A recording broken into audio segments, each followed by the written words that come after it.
Então a gente começa, né, aqui os órgãos vegetais, né, vamos começar pela folha, mais para frente a gente vê o caule, a raiz, a flor e tudo mais. Então, além da folha, a gente vai da folha como uma estrutura grande, falar do órgão folha, dos tecidos da folha e da célula da folha, né? Então, a gente vai trabalhar tudo referente à folha e suas principais adaptações. Então, olhe lá, né? Então, a célula vegetal, reconhecidamente, ela é taxada desse jeito por ter basicamente parede celular, cloroplasto e vacúolo, né? E é interessante que muita gente fala, célula vegetal tem cloroplasto. Não é uma regra, tá? A célula que tem cloroplasto é a célula verde, que é responsável pela fotossíntese. As células do caule, por exemplo, um tronco de uma árvore amarronzado, aquelas células lá, mesmo algumas sendo vivas, outras não, mas elas não têm cloroplasto. Então, quando você vai analisar a presença do cloroplasto, ela está presente nas células foliares, né? A gente vai ver daqui a pouco os tecidos que contêm essas estruturas, o cloroplasto. Você vai ver naqueles caules jovens, verdezinhos, flexíveis, também tem cloroplasto, tá? Mas na raiz, por exemplo, não tem, ok? Então, olha lá. Então, a célula vegetal tem a parede, né, a parede celular, que a gente chama de parede celulósica, estrutura de proteção, uma proteção mecânica, tá? Impede que ela se esmague até um certo ponto e que mesmo que ela se estoure. Quando vocês viram lá osmose, né, na célula animal, você viu que se a célula animal ganhar muita água, ela estoura. A célula vegetal já não. Por quê? Porque além da parede dando essa resistência, dentro dela tem uma bexiga, né? Que é o vacúolo, ok? Então, o que é esse vacúolo aqui, ó? Né, essa bolsa? É exatamente isso. É uma forma dela conseguir armazenar componentes líquidos. Pode ser a água, né, para resolver a sua osmolaridade, o seu potencial osmótico. Pode ser também uma célula odorífera produzindo uma substância que volatiliza, né, uma glândula, um nectário dentro de uma flor. Então, o vacúolo serve basicamente para reservação de estruturas hídricas, tá, ok? E o cloroplasto, né? Então, parede celular, vacúolo e cloroplasto, né? Caracterizam a célula vegetal em relação às outras estruturas. Agora, o que é interessante pensar e que muita gente não pensa? Quais são as estruturas que não estão presentes na célula vegetal?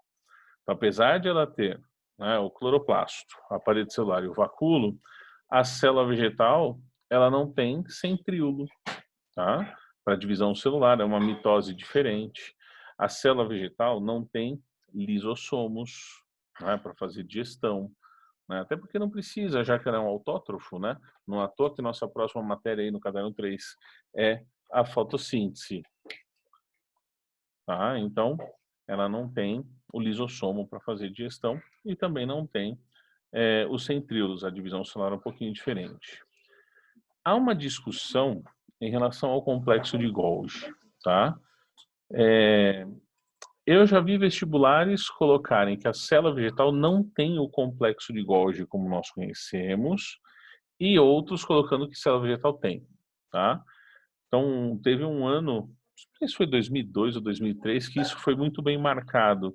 Na FUVEST e na Unicamp, um considerou que tem, o outro que não tem, e aí desde então não aparece mais esse conceito, né, do complexo de Golgi, especialmente na célula vegetal, tá?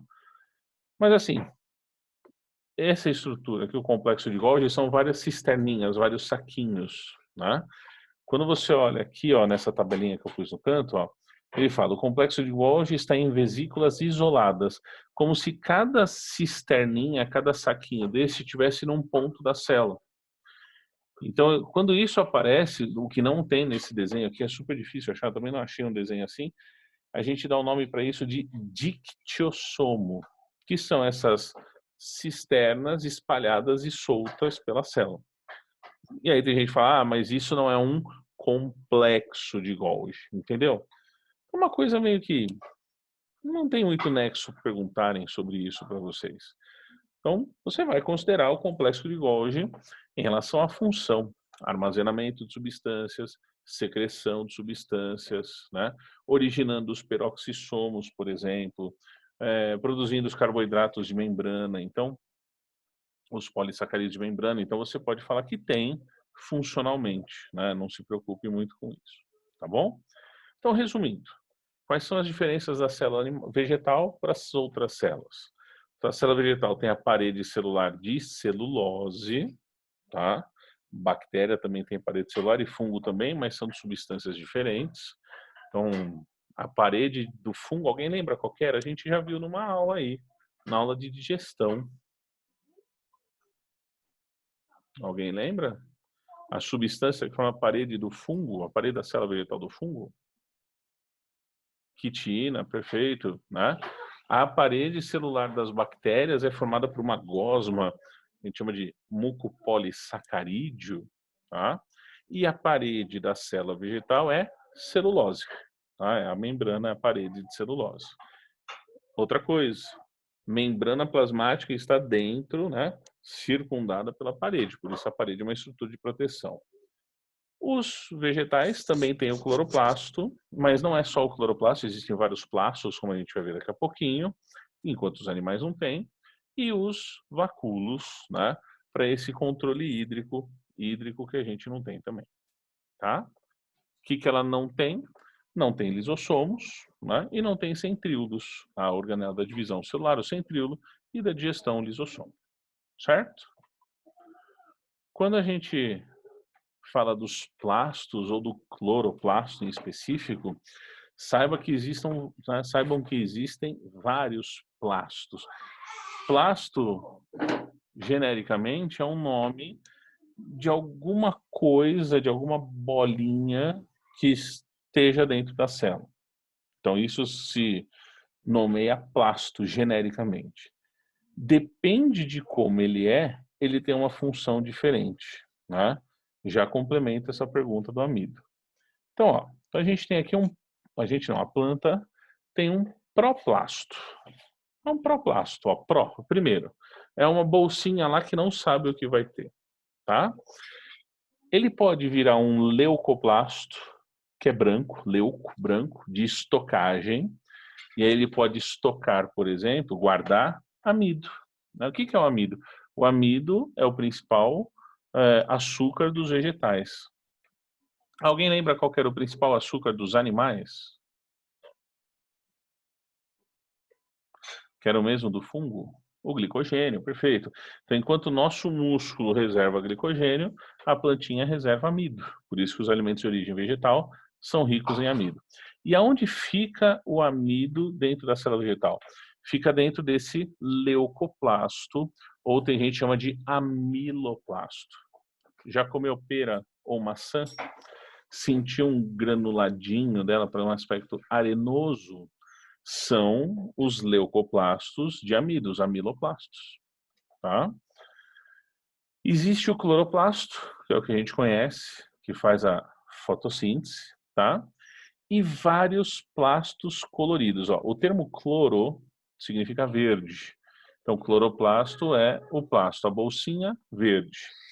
Existem várias outras cores. Então, por exemplo, tem o eritroplasto, que dá a cor avermelhada, né? Tem lá, por exemplo, o xantoplasto, que dá a cor azulada. Se eu misturar o azul com o vermelho e com o verde, fica a cor arroxeada da berinjela, por exemplo, né? Pensando nas estruturas coloridas dos vegetais. Então aqui tem uma questão. O cloroplasto faz fotossíntese. A função, a finalidade dele é fazer fotossíntese. Os outros plastos coloridos, eles não fazem fotossíntese, mas eles são pigmentos auxiliares da fotossíntese. Assim, ó. Tem só o cloroplasto, faz X fotossíntese.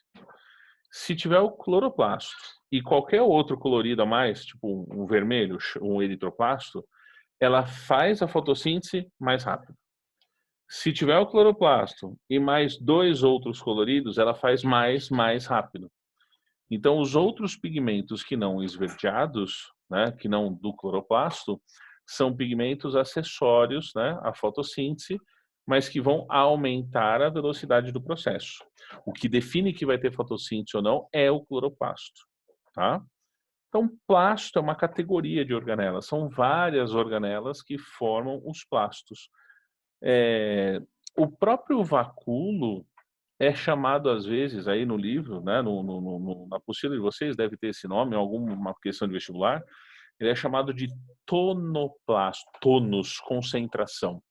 Então, a bexiga é um plasto que guarda água para regular a concentração, tá?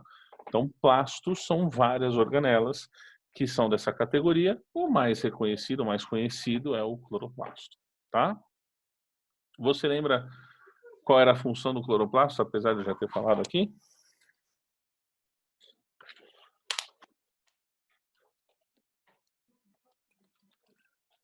Então, o cloroplasto responsável pela fotossíntese, né? E para complementar, antes da gente falar do cloroplasto, os outros pigmentos ajudam a fotossíntese a acontecer mais rápido. São os pigmentos acessórios da fotossíntese, tá? O cloroplasto é essa organela bonitinha aqui, ó. Tem uma membrana externa, uma membrana interna. Então, são duas membraninhas. Tem aqui umas moedinhas chamadas de tilacoides, que é onde tem a clorofila, tá?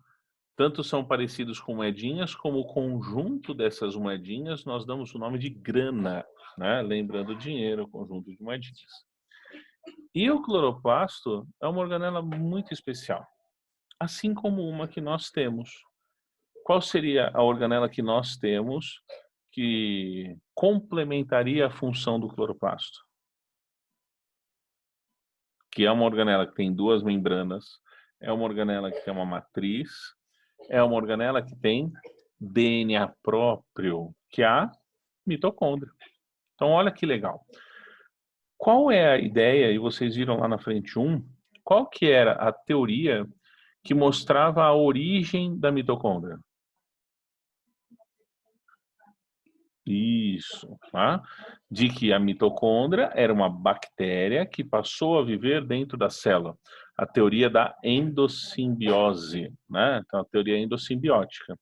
Isso se justificava porque são organelas que se reproduzem sozinhas, que têm ribossomos próprios, têm um metabolismo próprio e têm um DNA próprio, diferente do DNA da célula, né? O cloroplasto é a mesma coisa. O cloroplasto também tem fisiologia própria, né, metabolismo próprio, também tem DNA próprio, se reproduz sozinho, né? Também tem origem materna, lá no processo de fecundação, os cloroplastos se originam do óvulo, assim como a mitocôndria para a célula animal, né? E é responsável por um processo energético metabólico, no caso a fotossíntese, tá bom? Então, a teoria de origem do cloroplasto é a mesma da mitocôndria, a teoria da endossimbiose.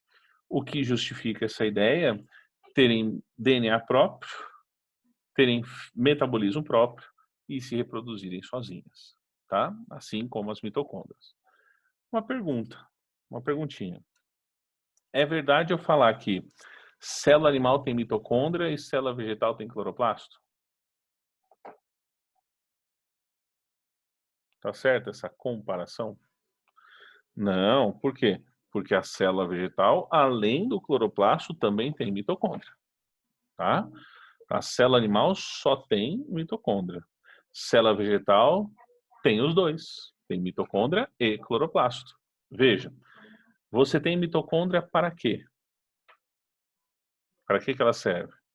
Não fala que é para viver. Ufa, ainda bem. Ah, então nós temos mitocôndria para produzir energia, síntese de ATP, perfeito. Por que a célula vegetal tem mitocôndria?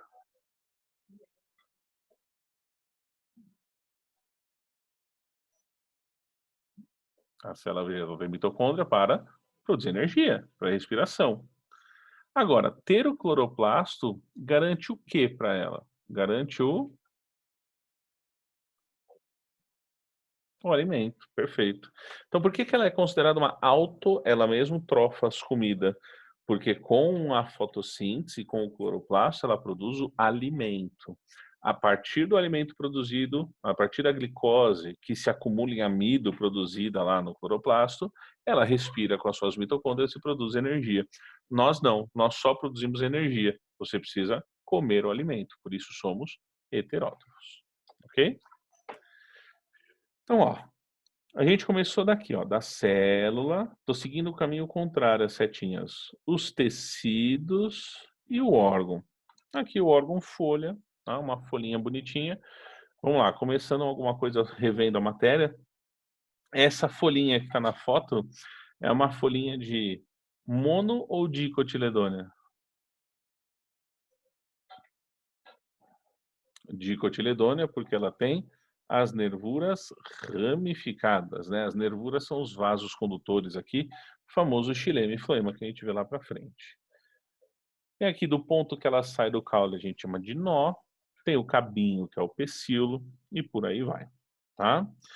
Então do caule sai o pecíolo, desenrola, forma a folha e se for uma angiosperma, que é o caso de dicotiledônea, essas folhas, num determinado momento, vão se diferenciar e formar o estame, que é a estrutura masculina, o gineceu, que é a estrutura feminina, as pétalas, as sépalas. Então, a flor se origina de um conjunto de folhas, tá? Essa é a diferença. Então, a flor se origina das folhas, ok? Então, olha lá. A folha, ela tem vários tecidinhos lá dentro. Tá aqui, ó. A folha tem vários tecidinhos aqui dentro. Então veja, uma epiderme, o nome já é sugestivo, né? Epiderme sempre é um tecido de revestimento. Não é uma regra, mas geralmente a cutícula, que é uma estrutura de proteção, já passou a mão numa folhinha, você percebe que tem meio que uma cera nela, né? Se você tirar a poeira que fica lá, ela fica brilhando. Essa cutícula, ela é formada por uma oleosidade, tá? Então, tá aí a cutícula. E aí vem os tecidos que são ricos em cloroplasto, ok? Então você tem aqui, ó, o parênquima palissádico e o parênquima lacunoso. Parênquima é um nome genérico para vários tecidos dos vegetais. Ah, são vários parênquimas, tá? O palissádico e o lacunoso são os parênquimas que nós chamamos de clorofilianos. O que é isso? São as células que têm clorofila. E ó, epiderme é tecido, tem o parênquima palissádico, tem o parênquima lacunoso, tem o esclerênquima, tem, deixa eu ver, tem um parênquima aerífero, tem parênquima aquífero, parênquima milífero, tem muitos, tem mais tecidos, né, em número e nome nos vegetais do que nos animais, tá? Na plantinha, só 3 tecidos fazem fotossíntese. Então, complementando uma perguntinha aqui que fizeram, deixa eu passar aqui para cima que alguém fez, né? Ah, tem como ela ter só cloroplasto ou só mitocôndria? Sim, tem como ela ter só mitocôndria, mas não só cloroplasto, tá? No caso da célula vegetal. Então, os parênquimas, né, que tem aqui fotossíntese, o parênquima palissádico e lacunoso, formando aí as duas principais fontes de fotossíntese para a plantinha. Aqui no meio, ó, xilema e floema tem uma nervura, como se essa nervura estivesse atravessando a sua tela, você cortou ela por dentro, né? Tem aqui uma parte lacunosa, que é por onde transitam o ar, o oxigênio e o gás carbônico. Então, para a plantinha fazer fotossíntese, ela precisa de gás carbônico e para ela respirar, ela precisa de oxigênio. Então, como é que esses gases chegam aos tecidos condutores? Como é que eles se espalham pelas células? Por essas lacunas, por esses buracos que tem aqui, tá? E, por último, aqui embaixo, né, o grande finale, o famoso estômato, tá? Ó, o estômato está para a planta como o pulmão está para nós. Então, eu vou perguntar, qual a função do estômago?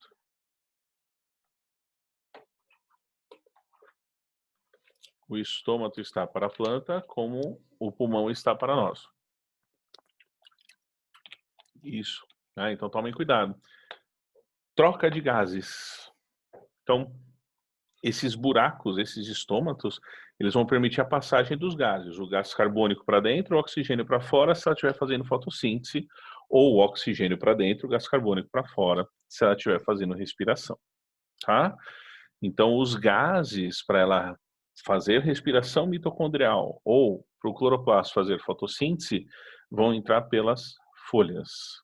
A gente não chama, nesse caso, de hematose. Hematose é o que acontece na gente, que é a difusão desses gases para o sangue. Porque aqui na planta não tem esse tipo de difusão para o sangue ou para o líquido, né, para a seiva. Mas seria exatamente essa, a troca de gases entre a planta e o meio externo. Agora dá uma olhada. Esses estômatos, se eles ficarem abertos, tudo que tiver na lacuna vai escapar.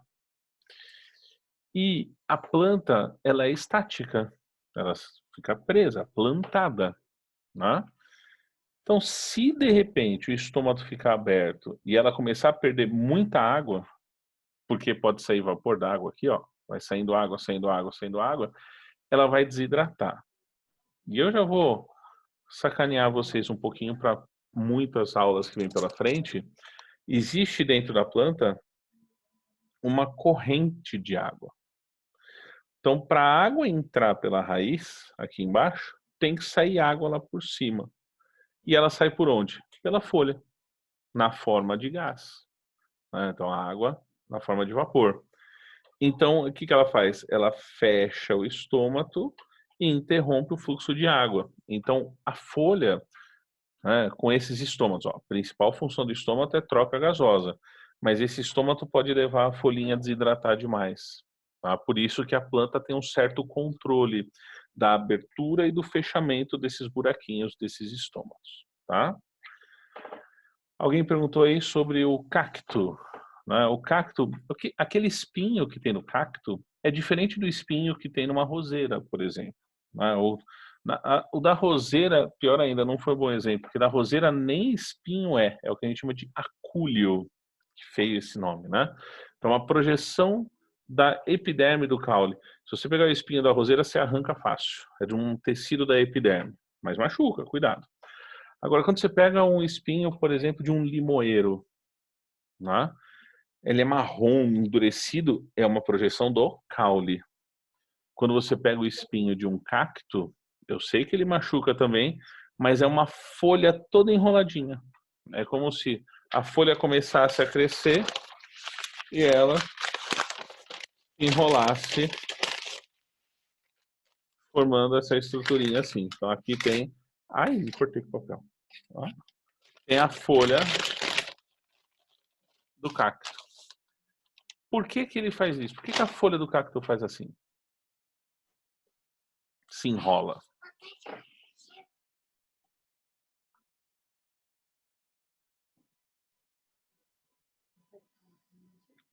Se essa folha for toda enroladinha, o que que acontece com a área de contato dela? Diminui, né? Então a folha do cacto se torna um espinho para reduzir a perda de água, tá? A gente não fala, né, a perda de calor, mas a perda de água, tá bom? Então o estômago, de novo, né, são esses buraquinhos que tem geralmente na parte de baixo da folha, pode ser na parte de cima também, ou nas duas, permitem as trocas de gases entre o meio externo e interno, tá?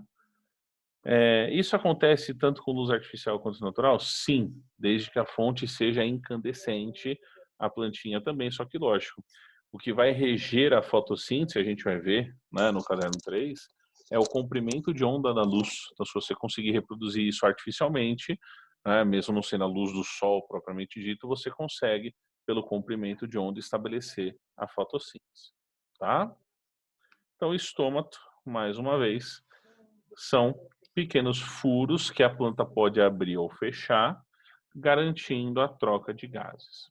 Nas plantas como o cacto, né, que reservam água, a quantidade de estômatos é menor, mas ela precisa desse fluxo de água, por isso que tem uns buraquinhos no caule, né, que a gente vai ver mais para frente, tá? Aqui a gente tem um desenho, Então, aqui o parênquima palissádico, o parênquima lacunoso e as epidermes, com os estomatinhos aqui. Aqui a gente tem uma foto em microscopia, tá? Então, ó, em microscópio, a gente vê aqui a epiderme, a cutícula nem aparece direito, porque ela é formada por um óleo, tá? Tem aqui o parênquima palissádico, o parênquima lacunoso e os buraquinhos que são os estômatos. E esse grupo de células mais concentradas aqui são os vasos condutores, tá bom? Então, de verdade é diferente. E o estômato. Olha que bonitinho é o estômato, né? Então aqui a gente tem do lado direito em cima uma imagem, uma microscopia tridimensional 3D, né? A fotomicroscopia de varredura, a superfície da folha, com os estomatinhos que ficam abertos e fechados. Aqui é o microscópio normal, né? O microscópio ocular normal, né? Então aqui uma série de células e duas células que nós vamos chamar de células guarda, formando o estômato. Então, o nosso foco, não, me cortei com o papel mesmo. O nosso foco não é o estômato propriamente dito agora, mas para vocês terem uma ideia, tá? Depois a gente vai ver até como que isso acontece, né, em alguns momentos aí na vida da plantinha. O buraquinho a gente chama de ostíolo e as células guardas aqui do lado, tá?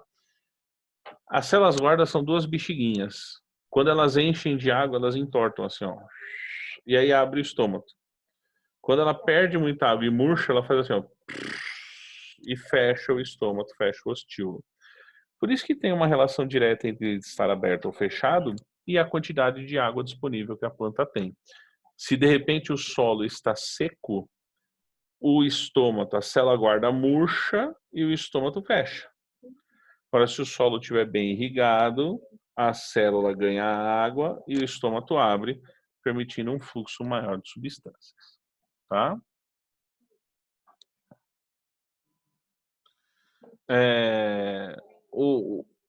Eu fizeram a pergunta aqui sobre os cactos, né? Então, assim, o cacto tem muita água porque ele perde pouca água. Ele reserva água porque ele não tem estômagos, tá? E os gases, separa assim, ó, eles entram e saem pelos mesmos estômagos? Sim, ocorre o fluxo de gases pelas plantinhas. Regar as plantinhas, com certeza, tem relação com isso. Você bota água lá, o estômago abre, acontece a corrente de água pelo corpo do vegetal, que é o que garante a atividade dela. Tá? Ah, cortei o dedo aqui, ó. Ó, com a folha de papel. Alguém está perguntando aqui, ruptura por excesso quê? De água? Não entendi a pergunta. Então, voltando para o comecinho da aula, né? Alguém completou aqui a pergunta. Ela explode se ela tiver muita água? Não, porque são células vegetais e tem a parede celular. Então ela vai ficar túrgida, vai ficar cheia, mas não vai estourar, tá bom? E tem uma outra questão também, por isso que a fisiologia vegetal é mais legal. Quanto mais água eu colocar no solo, mais ar vai sair. Imagina num vaso eu enchendo ele de água. Para ela poder absorver essa água, ela precisa trocar gases lá na raiz. Se não tiver oxigênio e gás carbônico, principalmente oxigênio no solo, ela não absorve, né? A gente chama isso de seca fisiológica. Apesar de ela ter água, ela não vai conseguir absorver. Você matou a plantinha afogada, tá?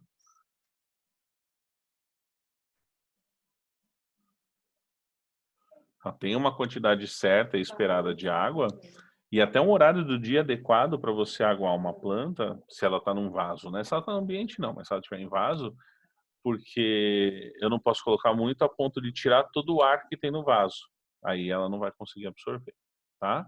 E uma outra questão é a temperatura. Ah, tá chegando lá 11 horas, quase meio-dia, o sol tá quente, você coloca a mão no vaso, tá quente. Se você colocar água ali, você vai cozinhar a raiz. Então tem o horário certo. O horário ou de manhãzinha ou ao anoitecer é melhor, tá? Fica a dica aí de jardinagem hoje. Certinho? Tudo bem? Fala, querido.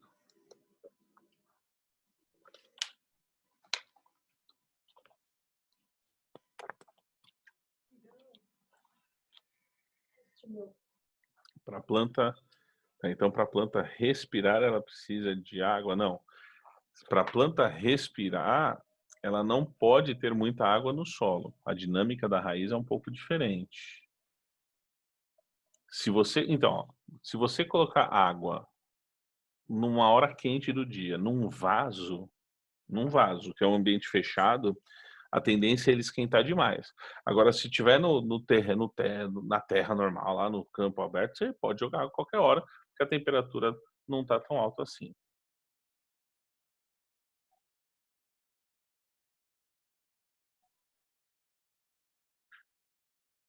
O carboidrato, alguém está perguntando, qual o papel do carboidrato na célula vegetal? O carboidrato é o açúcar. O carboidrato é o produto da fotossíntese. A plantinha, quando faz fotossíntese, produz a glicose. Essa glicose se acumula no amido e é o carboidrato, tá? Água sanitária para regar a planta? Espero que seja numa concentração muito baixa. O excesso de água sanitária, se não me engano, forma um ácido no solo, não tenho certeza agora. Hipoclorito, você pensar que às vezes você precisa de cloro, pode até ser, mas não sei se é a ponto de você jogar cândida, né? Que dó. Certo, queridos? Então, começamos a descrição aí das estruturas, né, do vegetal. Qual a influência do adubo? O adubo são os nutrientes que a planta precisa para produzir os seus cloroplastos e outras estruturas. Por exemplo, um vaso de planta que eu tenho há um tempo, as folhas começaram a amarelar. Aí você fala, puta, mas ela tá no sol, ela tem água, sempre foi verdinho, bonitinha, por que ela tá amarelando? Como ela tá num sistema fechado, que é um vasinho, provavelmente ela tá precisando de magnésio, porque o magnésio que entra na composição química da clorofila, que faz com que ela fique verdinha. Aí tem que colocar um pouquinho de magnésio lá no solo, né? Então, cada alteração metabólica da planta é medida de acordo com a falta de um mineral, tá? Que faz parte do adubo, por assim dizer. Ok? Então, queridos, vamos trocar de sala e a gente, ao trocar a sala, a gente vai para os exercícios, tá bom?